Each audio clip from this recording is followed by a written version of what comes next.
Episode number 38, Ironman Texas with Professional Triathlete Jesse Vondracek.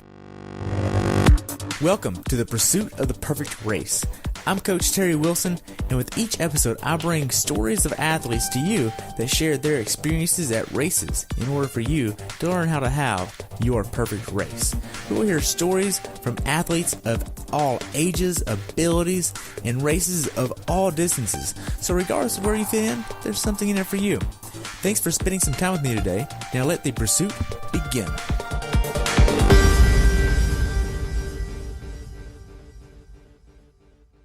Hello everyone, and welcome back to the pursuit of the perfect race.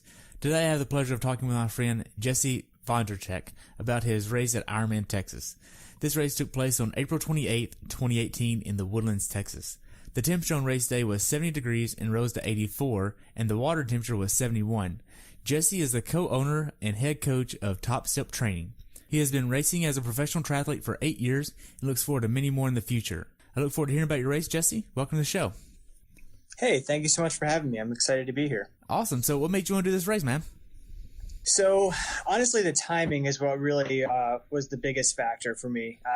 My wife is now 8 months pregnant, so I was looking for a race that would happen kind of before we had our first child. And I live in Arizona, so Texas has always been on my radar, and I've never made it over there. So yeah, I was excited to get a chance to check it out this year. Nice. So how was your training going into this race? It's been a pretty solid training block. I kind of switched up how I guess my training was structured, and at least the change in stimulus was pretty good, and I felt pretty fit and ready to go for the race. Change? I started coaching myself this year, which is always kind of a scary jump, even though I coach other people. It's hard to kind of have that omniscient view over yourself. But I incorporated some larger workouts. Like I went for a 200-mile ride. I went for like a 175-mile ride with a bunch of climbing and like a bunch of dirt roads. And I did some kind of bigger stuff like that that I never really had gotten into in the past. I think doing some really big sessions like that really helped me out for the Ironman. Okay. Now, did you miss any training going into this race? I think my training was pretty consistent. I did a few small races to tune up. So I was like, you have like the taper and recovery for those. But besides that, it was pretty consistent. Okay. Did you get injured at all? There's always like some niggles, but nothing that really held me back from training. Okay. Now, so going into Ironman Texas, what was your longest swim, bike, and run? I probably swam a swim set that was like 5.5K. I'm not exactly sure, but somewhere in that ballpark. And like I said, I went for that 200-mile bike ride. That was definitely my longest ride. And I think I only ran 20. I think 20 was my longest run. Wow. A 200-mile bike ride. I can't even imagine doing that. That's just too damn long to be on the bike. Yeah, it was a big one. So did you do any strength training for this? Yeah, I consistently lift twice a week. I have a PT/strength coach that I work with. I've been with him for like 2 years now, and I attribute that to, or that's at least part of the reason why I haven't, knock on wood, had a serious injury in the last couple of years. So I think it's super important. All right, good. So whenever you were training and on race day, what kind of nutrition were you using? So I use a couple of different things in training and racing. For like just general training, I eat like R bars, which is like a natural foods bar. It's like basically just fruits and nuts pushed together. So I love that, like, in the morning before a session, or like if I'm doing like an easier ride and have some time to digest. And then if I'm going hard, then I switch over to basically purely F2C, which is just liquid nutrition. They make different drink mixes, and that's in general what I race with. Okay. So now then, going into Texas, what specific workouts did you do that gave you the confidence to go into it prepared? There's a couple different sessions that I did that really that were confidence boosters. We have a group ride in Tucson called the Shootout. It's a pretty big group ride, and so I usually do that, and then there's kind of ways to make it longer. So there's like a 145-mile version of that I do, and add in some Ironman pace after the group ride, and then do a short runoff after that, and did that a couple of times, and those always make me feel pretty well prepared. And then actually for the first time this year, I did a different style brick where I'd go for like a 90-minute ride with some harder work towards the end, and then do like a 90-minute run off of that. And I'd never really done like a long run off of a bike like that in the past. Well, maybe like once in the past, but I did that a couple of times leading into Texas. And, doing 90 minutes of pace work after even a short ride, I think was good for just kind of working, like trying to run off like when your energy is depleted. Like even a 90-minute ride, you're going to burn through a lot of your glucose stores. So trying to be able to process sugars while you're doing that is, I feel like it had a good training effect. Oh, good. Now then, were there any days where you just mentally did not want to train? I mean, sure, everybody gets tired and has rough patches, but at the end of the day, like I get to spend a lot of my day swimming, biking, and running. So I always try and look to the positive when I'm feeling pretty tired. And I mean, I used to do this and have a full-time job. So yeah, whenever I get a little bit tired or down, I just kind of think back to those days when I had to make it happen around work. And now I have the luxury of, I coach athletes, but I can kind of structure my day around the training. So I like to keep my head in a good space by thinking about that. Okay. So whenever you're actually building up for Ironman Texas like this year, how many hours did you max out of training? It was right around 35, which I don't know, may or may not sound like a lot, but I think what I did well in this build is that I had like a consistent block of training where I was in that 30 to 35 hour range, for five or 6 weeks in a row. So I think it's like a block like that really gives me confidence instead of like say one specific week. That makes sense. So now then, how many times have you done the Ironman distance? Around 20. Okay. Now then, what was your taper like going into this race? I know the taper for pros and age groupers are two totally different beasts. So what was yours like? I think it doesn't matter as much whether you're a pro or an age grouper. It just kind of depends on what your training looked like before that. So you've got to adequately rest. And, if you're training less hours, then, your taper is going to look different than if you're training more hours. And I would say my taper actually almost started when I raced Oceanside a few weeks before, because I never got up to like the huge volume after that. I kind of more switched over to a little bit more intensity and having just a couple of key sessions in a week instead of, having a lot of sessions in a week. So starting a few weeks out, I raced Oceanside, and then I had a few weeks in there where I was training a lot less, but I'd have like a really big Wednesday, a really big Saturday, and then and that kind of lasted until basically 8 days out, and then 8 days out, I really started backing off a little bit more. So yeah, it depends on what you call the taper, but serious taper 8 days, and then even longer from Oceanside. Okay. So what was your mindset going into Texas? So Texas is an interesting race given the field and the course profile. And so I knew that I really wanted to be in the front pack coming out of the water, because even riding the legal distance on the bike, you get a drafting effect. It's only a few watts, but when you get a line of 20 guys, that few watts adds up. Like with each person, that the hole in the wind gets a little bit bigger. And it's also like mentally a lot easier to ride like that. So I really wanted to be in that front group. And I knew if I wasn't in that front group, then, it'd be like fighting for 16th place because everybody in the top was going to be in that group. So that was, that's where my head was going in, is I kind of wanted to get there. Okay. When did you actually start your travel to Texas?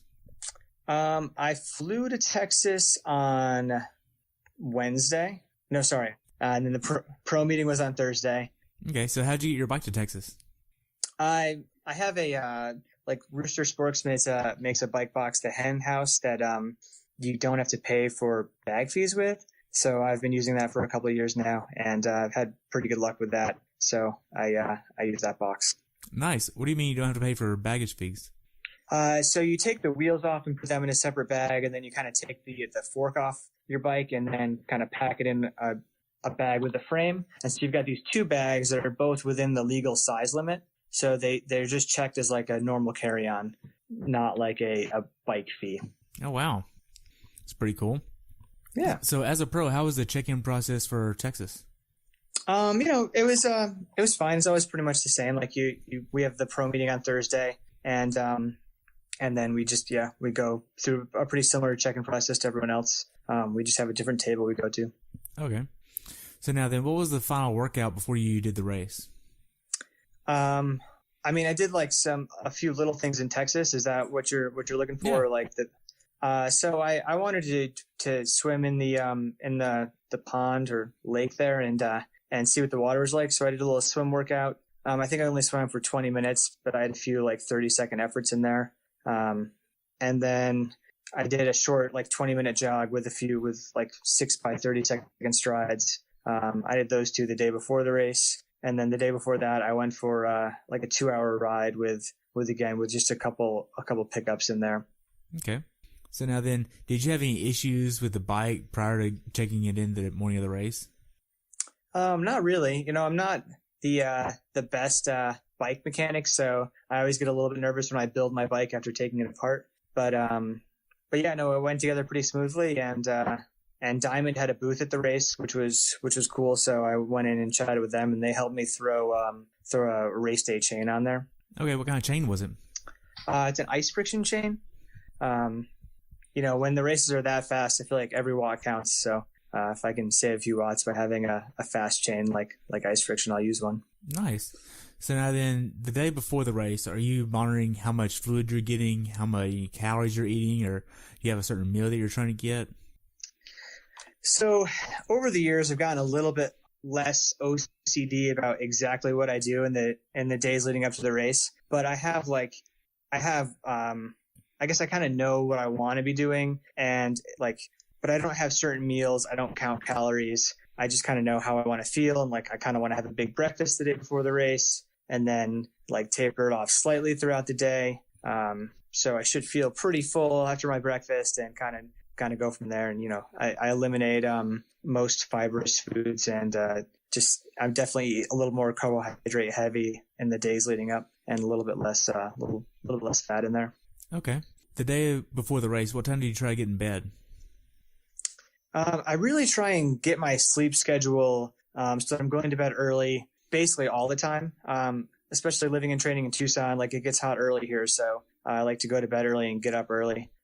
So I'm consistently going to bed, like say around 9:00.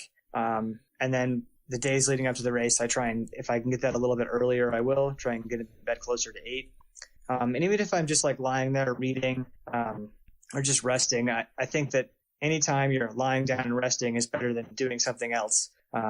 As far as, getting ready for the race. So I try and get in bed pretty early. And I try not to stress about when exactly I fall asleep. I just know that I'm, in bed at like 8:00 and I'm resting, and I'll sleep, as much as I can. Okay. Now, did you get an Airbnb or a hotel for this race?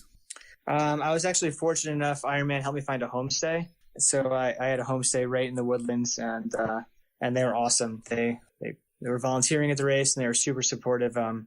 And it was a great homestay. Nice. So what time did you wake up on race morning? I woke up around 4. Okay. What's your morning ritual look like? I like to eat 3 hours before the race start. So I usually wake up and basically immediately go to the kitchen and start eating my pre-race breakfast and drinking a little bit of coffee. So yeah, I did that, and then hopefully the coffee will do its job, and then I go through some sort of shakeout workout. For this race, I was fortunate enough to be super close to the race site, so I could ride my bike there in the morning. So I had like a 3-mile ride to kind of loosen up, which was perfect. So I rode over there and then did like a super short jog once I got there, and then after that you get that nice little walk from the transition to the start. So kind of those 3 things got me feeling pretty warmed up for the race. Good. Now then, once you get a transition, what are you doing in transition to prep your bike for the race? So since I was able to ride my bike there, I was able to pump up the tires and all that stuff at the homestay, which is nice. Through the bottles on the bike, like with the F2C in there, straight from my homestay, and then just rolled over and basically just had to rack my bike and set my helmet out there.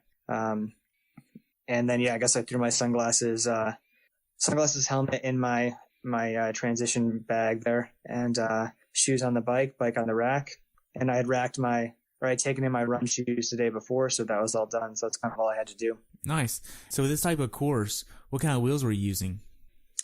I'm fortunate enough to work with a local Tucson company called DSD Composites, and they make kind of a variety of wheels, but I basically always run their deepest wheels, which is about a 90 millimeter front, and it's a 90 millimeter rear, but I use a disc cover on there just to make it a little more aero.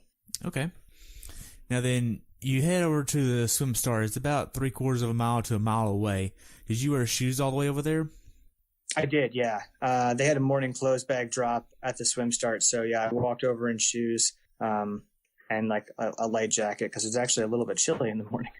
Okay. Now then, what kind of PSI were you putting in your wheels? I was right around 100. I knew the pavement was pretty good, so I was happy with it being right around 100 or a smidge over. Okay. So the time between you get to swim start and the time you actually start your race, what were you doing over at the swim start?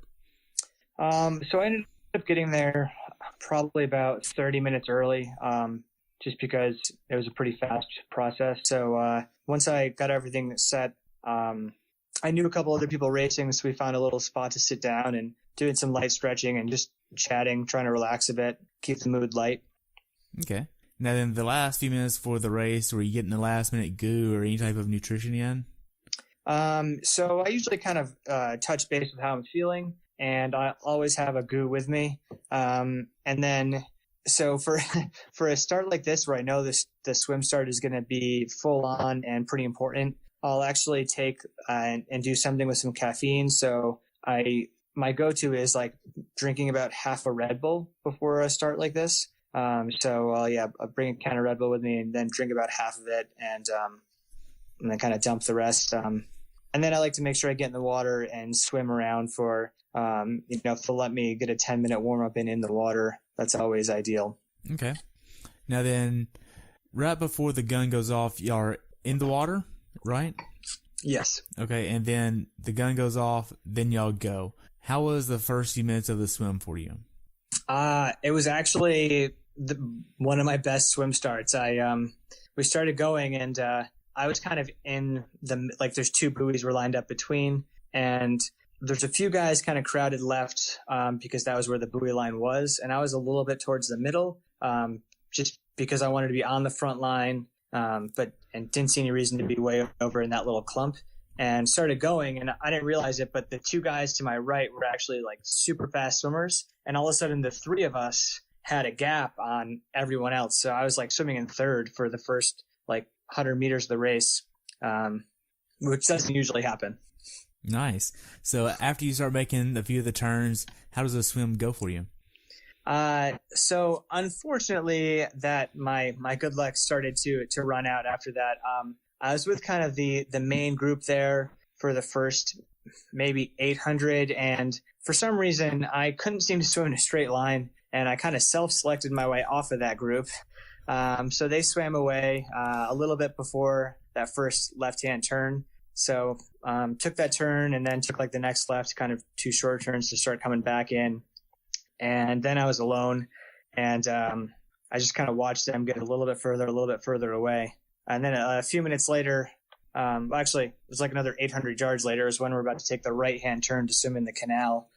These two people started swimming by me, and I started panicking, and I thought it was Lauren Brandon. And I was like, man, I thought I was having a good swim, but I must have been having actually a really bad swim. And Lauren Brandon's already coming around and swimming through me. So I was able to jump on with those two, and luckily it wasn't Lauren Brandon. She hadn't caught me yet. So that was a good thing. Wow. So now then, for the swim, did you have any anxiety in the swim? I was nervous for every race, and I know in a race like this, the swim is a crucial part, so I'm nervous about that. But I guess I don't really get nervous about feeling safe in the water. or like having a panic attack or anything like that. Like I've had those in the beginning of my career, but I don't get nervous for that. I just get kind of nervous for the race itself. Okay. Now then, for this swim course, it's really murky water. What type of goggles were you using? I always just go with a lightly tinted goggle. I've got a pair I really like, and I've used them in a bunch of racing. And I tend to find that like it doesn't really matter. I think that people kind of stress the goggle color a lot, and it's all going to be about the same. The water's going to be murky. There's going to be feet splashing in front of you, and the buoys are going to be hard to see. And whether you're wearing clear goggles and you hope the sun doesn't come out, or you're wearing tinted goggles and they help with the sun, I feel like it always goes about the same. Gotcha. Now then, you get ready to get out of the canal. There's some stairs there. How did that process go for you? It was pretty straightforward. They had some great volunteers there helping everybody stand up. I feel like it's always a little bit of a weird feeling after swimming horizontally for so long, going vertical. So yeah, it was pretty straightforward. I just kind of run through in my head what I'm going to do, so that once I get out of the water, I don't like to think. I just kind of go through the motions. So I, just knew I was going to take my swim skin off, and then once I was at my waist, take my cap and goggles off, and then grab my bag and throw my helmet on and get ready to start running towards the bike. Nice. Now then, you get to your bike, you do a flying mount and head out. How were the first 2 miles on the bike? Well, thank you for assuming I can do a flying mount, but I with a rear bottle on my bike, doing the flying mount is a little bit scary. I'm not the tallest guy out there, so I actually just kind of do a quick step over. But got on the bike and headed out, and kind of knew that I was a couple minutes down from the front group where I wanted to be. So I kind of had a choice to make. Either I put my head down and try and bridge up to some really fast guys, or I kind of settle in and do my own thing, or potentially kind of wait and see when the group behind me catches up with me.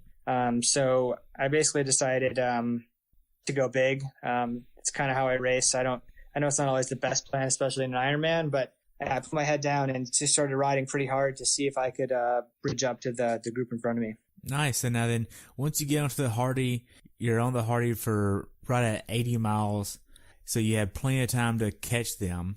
Or how did that part of the bike ride go for you? So I closed the gap down from, or I guess me and there was a couple other guys that were trying to close the gap as well, and got within like 30 seconds of the main group, and then actually a couple of the guys that were riding close to me were able to make it across. I think Matt Hansen and Matt Russell were both kind of near me, and they were able to ride up to that group. We got pretty close, and I just kind of ran out of gas. I was riding like over my threshold for the first 50 miles of the ride, and I would not recommend that to anyone, but I just kind of knew the dynamic of the race, and I knew I kind of needed to be there if I wanted to have a chance of going top 10, and that was the goal. So I was trying to do everything I could to put myself in a situation to make that happen. Okay. Now then, for this bike ride, were you using the special needs at all? No. I knew what they had on course, and I know that kind of works for me. So I started out with like my 2 bottles of F2C, had a few gels in my my lunchbox and my Diamond, and knew I could just grab water and Gatorade on course, and that would be fine. Okay. So did you see Starkey at all on the bike? Because he was leading the bike for a while. Or how far ahead of you was he?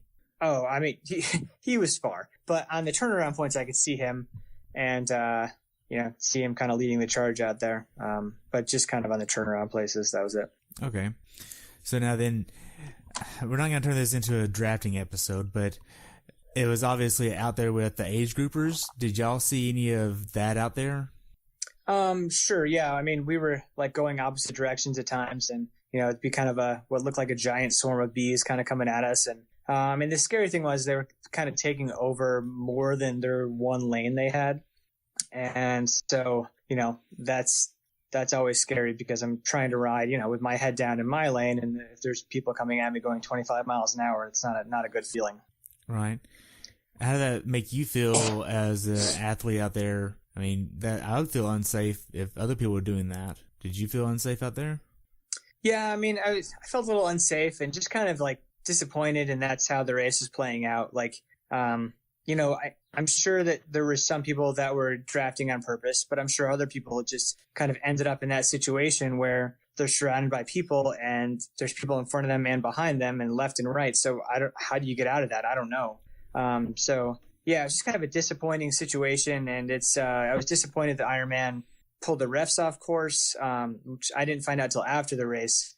But it seems like if they want to be putting on a premier event, then they need to really do what's necessary to do that. And it just didn't seem like they did that on that bike course.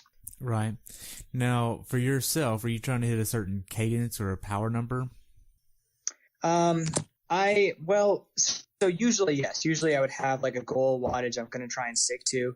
This race, since I was basically trying to do whatever I could to make that front group, I didn't have a race plan that was exactly like dialed in like I would recommend to someone else.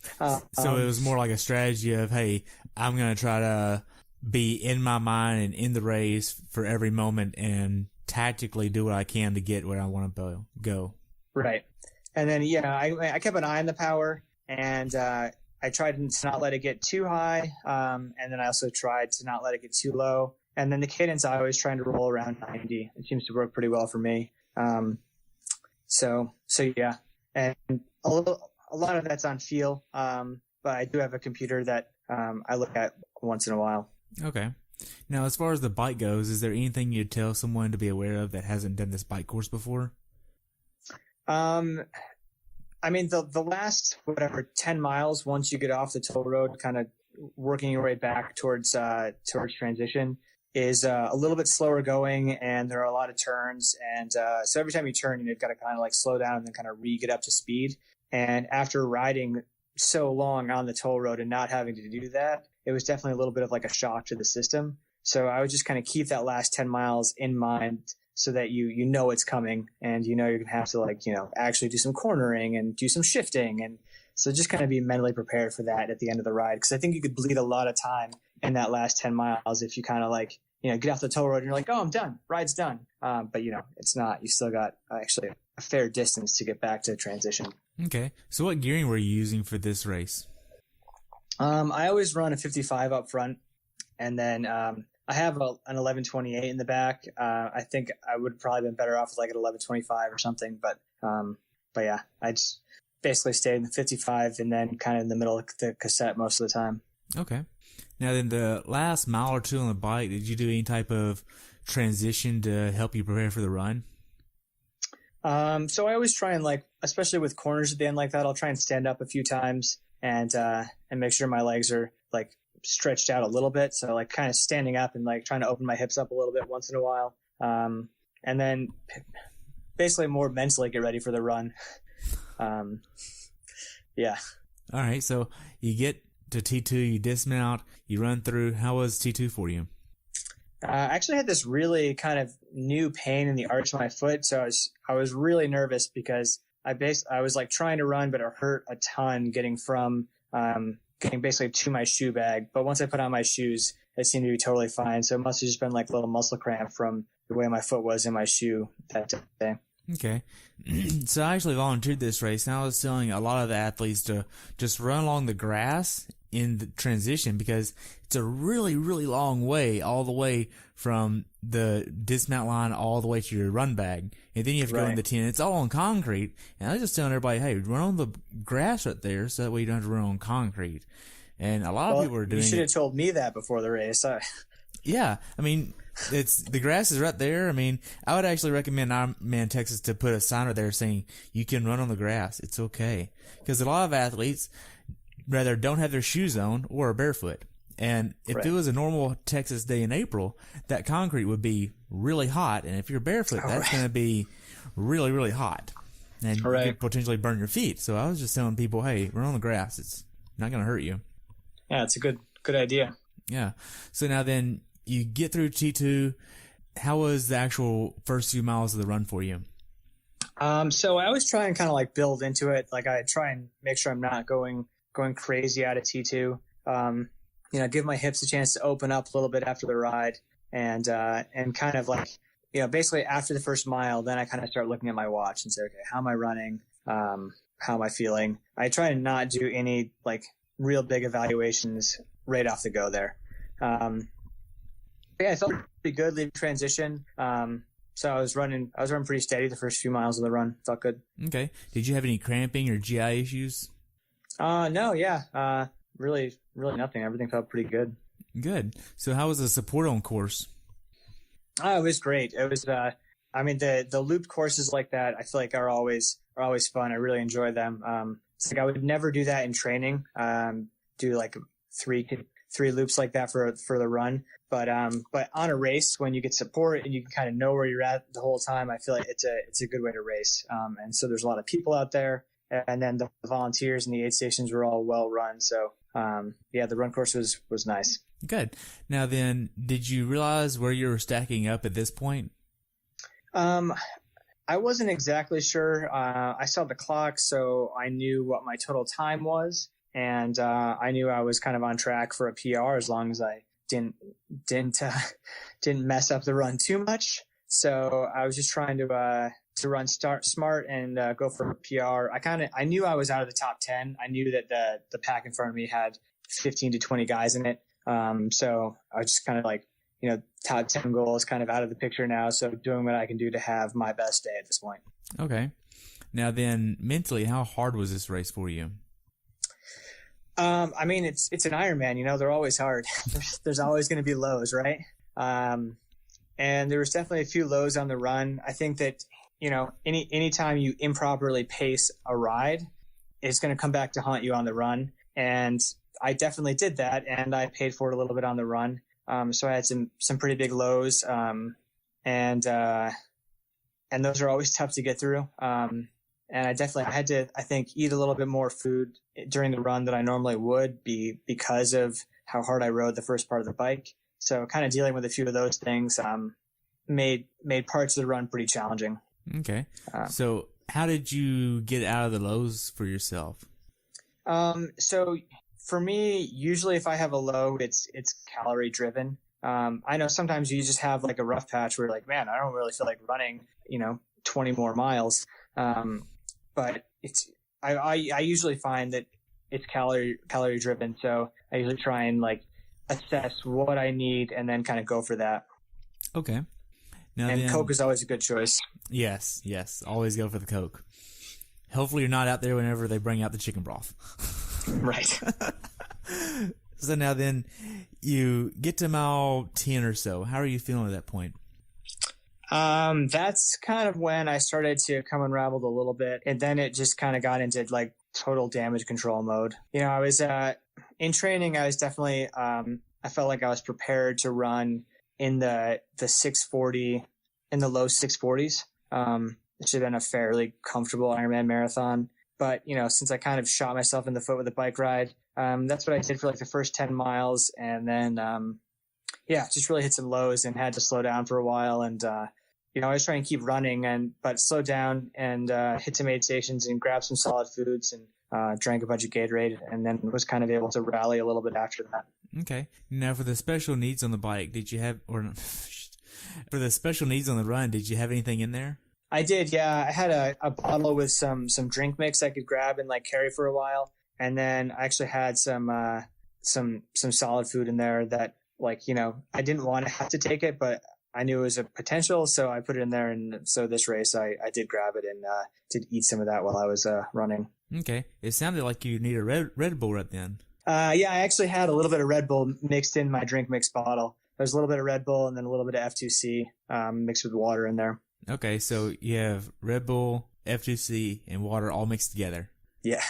Okay, that sounds like a nice little cocktail. So you got plenty of calories, carbs, and you got some caffeine in there. Yeah, I think it's good to really mix it down like that. Like I know they do cups of Red Bull now at the races, but I can't do it straight. If I grab a cup of Red Bull, I'll grab a cup of water and like either dump them together or like take a sip of each. Because I just need a little bit more to kind of process the Red Bull. Okay. Now then, you get to mile 20, 21. How is your run going? I come back around a little bit, and I was running okay. Actually, there was a couple of age group guys that were on their first or second loop that were running pretty well. So I was running with some guys, and we were like chatting a little bit, and they were kind of helped me keep it together. So that was nice. Chatting a little bit. So what pace were you running? We were running right around 7s. So I definitely fallen off what I was trying to hold, but it wasn't totally nosediving out there. Wow. So for me, 7 is not really a conversational pace. So, I mean, for you to just run at 7 and have a conversation with people, I'm just like, I don't think I can do that, but all right. Usually the limiter for me is muscular at that point, and usually my cardiovascular system is good. I'm never like out of breath in the marathon. It's just my legs start to go. Right. So, what was the funniest thing you saw on the run course? Whew, that curveball question. Funniest thing I saw on the run course.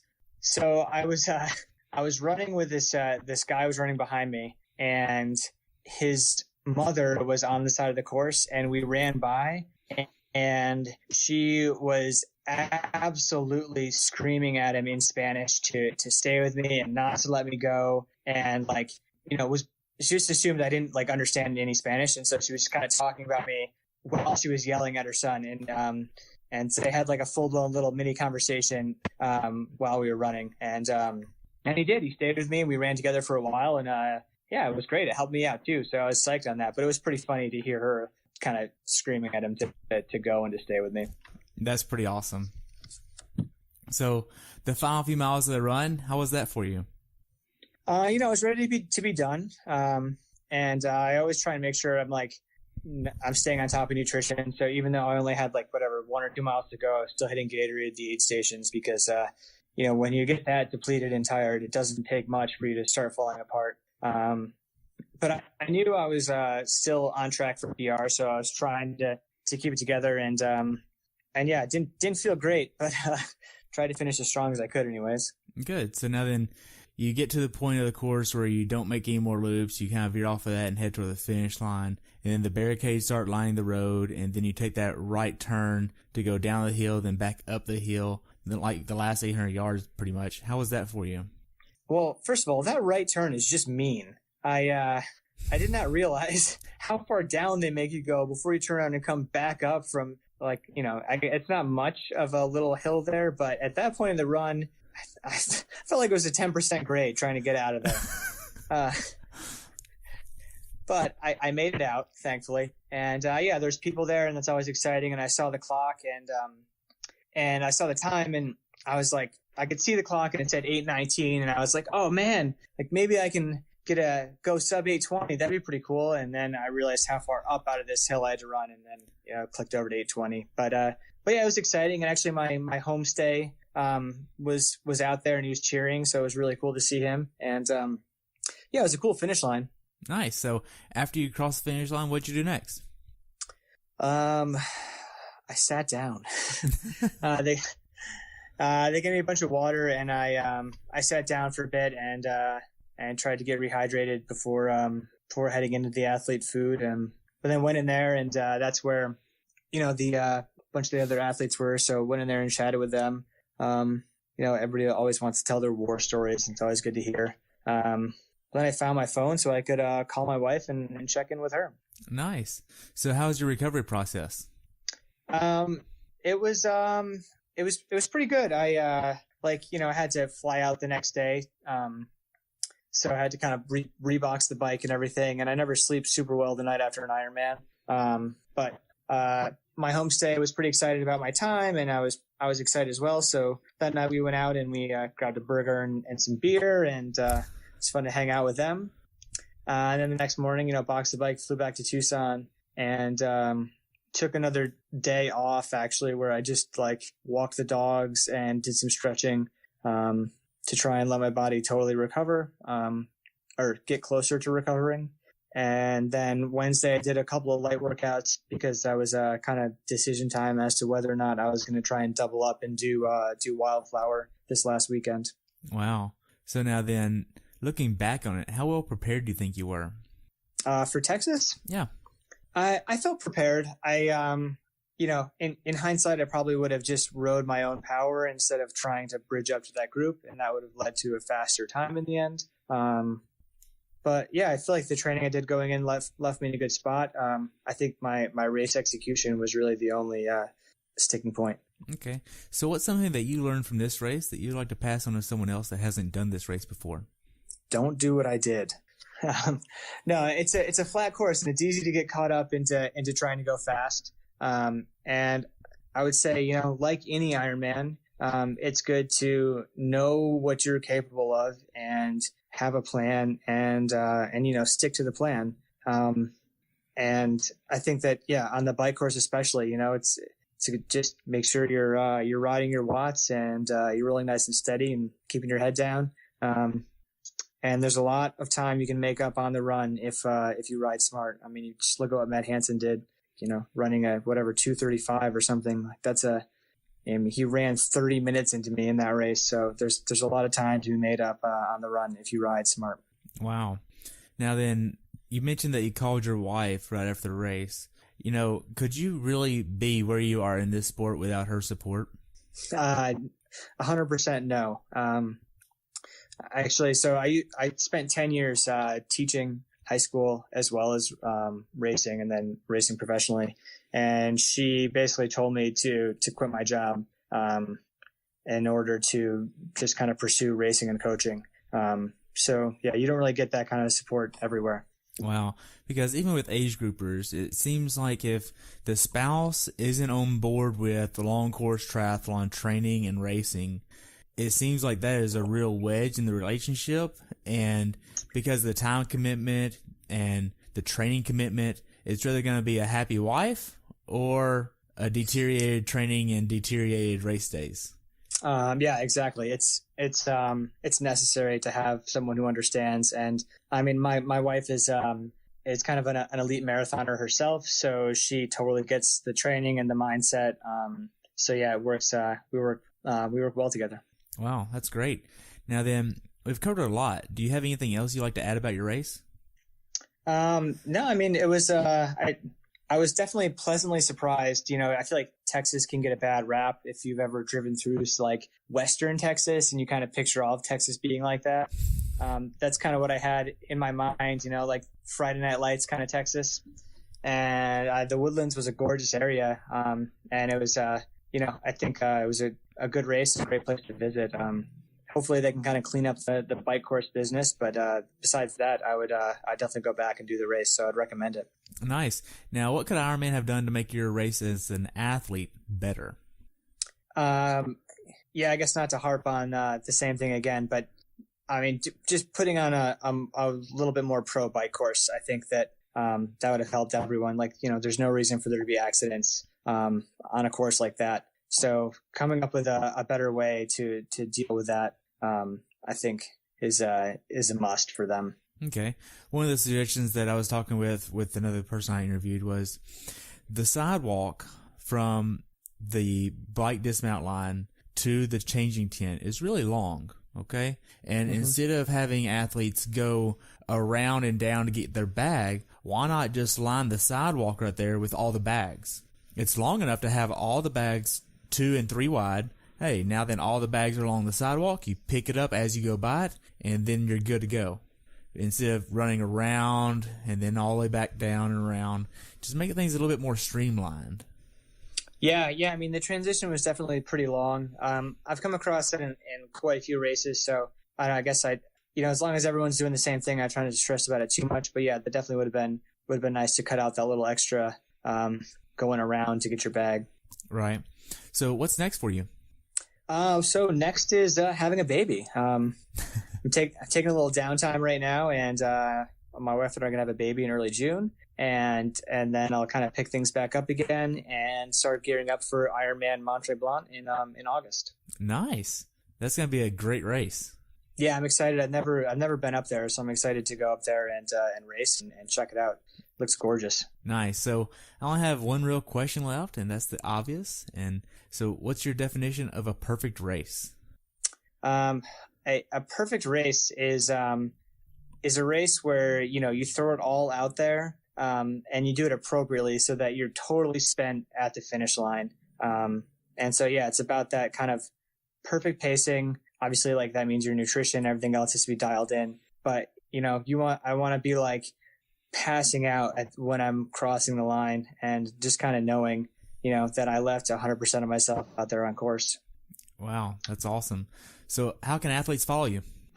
They can follow me on Instagram, Mr. Jesse V from my teaching days. I also have an Instagram for Top Step Training, my coaching company. I'm on Facebook at Jesse Vondracek. And then that you can check out my coaching website. You can get a hold of me there. It's topsteptraining.com.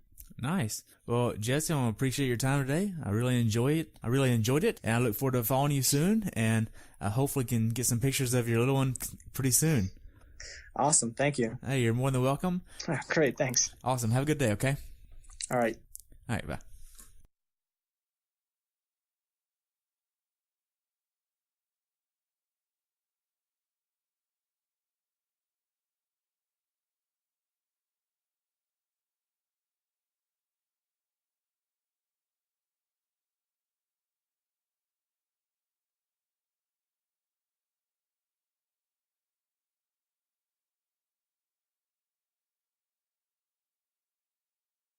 Thanks for tuning in today. I hope you were able to learn something from today's episode. If you enjoyed the show, please take a minute to leave a review on iTunes or share it with a friend. Be sure to subscribe so you never miss an episode. If you'd like to see pictures from this athlete's race, learn more about who I am, what I'm doing, or be on the show yourself to share your story, check out my website at CoachTerryWilson.com. Until next time, continue the pursuit.